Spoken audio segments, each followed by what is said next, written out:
Pestīšana bērniem lūkšana. Sveiki, draugi! Mēs izpētīsim īpašu lūkšanu, kas palīdz mums sazināties ar Jēzu. Grēcinieki esam un lūkšana sākas ar to atzīšanu. Tas ir normāli. Tad mēs ticam, ka Jēzus nomira par mums pie krusta, lai mēs varētu tikt pestīti. Tagad mēs lūdzam Jēzu piedot mūsu grēkus.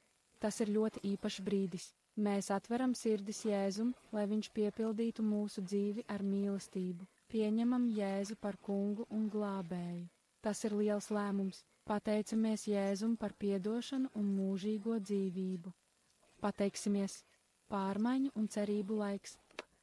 Pestīšanas lūkšana vieno mūs visus kā Jēzus draugus. Cik skaisti! Vienmēr atcerieties, dārgie draugi, ka varam runāt ar Jēzu jebkurā laikā, un viņš mūs uzklausa. Lūkšana ir atslēga, kas atver durvis uz īpašu draudzību. Ar ticību un uzticību mēs varam vērsties pie Jēzus un runāt ar viņu. Mēs kopā ar draugiem dalāmies lūkšanā un par Jēzu runājam. Mēs varam uzzināt par viņu caur Bībeles stāstiem. Jēzus mīlestību un labestību var iepazīt jebkurā laikā. Mēs visi varam piedalīties brīnišķīgajā pestīšanas stāstā.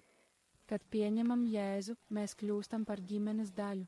Viņš māca mūs būt laipniem un rūpēties viens par otru, kā viņš rūpējas par mums. Pestīšanas lūkšana ir skaists dāvinājums, pilns ar cerību un mīlestību. Tāpēc neaizmirstiet lūgt un katru dienu atvērt savu sirdi Jēzum. Pestīšanas lūkšana sāk brīnišķīgu ceļojumu ar Jēzu. Mīlestību pret viņu varam izteikt dažādos veidos, tostarp mākslā. Dziedāšana un Jēzus labu ziņu dalīšana ir mūsu prieks. Kā draugi mēs augam kopā Jēzus mīlestībā un dalāmies ar mācībām. Ticības kopiena ir vieta, kur mēs varam atbalstīt cits citu. Jēzus vienmēr ir ar mums un vada mūs. Mēs nekad neesam vieni. Dzīve ar Jēzu ir piedzīvojums, kas ir pilns ar prieku un jautrību. Mēs vienmēr varam runāt ar viņu jebkur.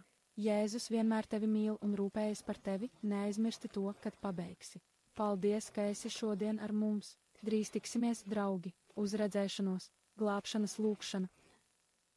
Kungs Jēzu, es atzīstu savus grēkus. Es ticu, ka tu nomiri par mani uz krusta, lai es varētu tikt glābts. Šajā brīdī es lūdzu tevi piedot man visus manus grēkus. Es atveru savu sirdi tev. Ienāc manā sirdī, Jēzu, es pieņemu tevi kā kungu un glābēju. Paldies, Jēzu, ka esi piedevis man visus manus grēkus un devis man mūžīgo dzīvību Jēzus vārdā. Āmen. Jēzus mācības un stāsti no Bībeles. Nāc, dzirdi Jēzus runātos vārdus vietnē spokenwordsofjesus.com.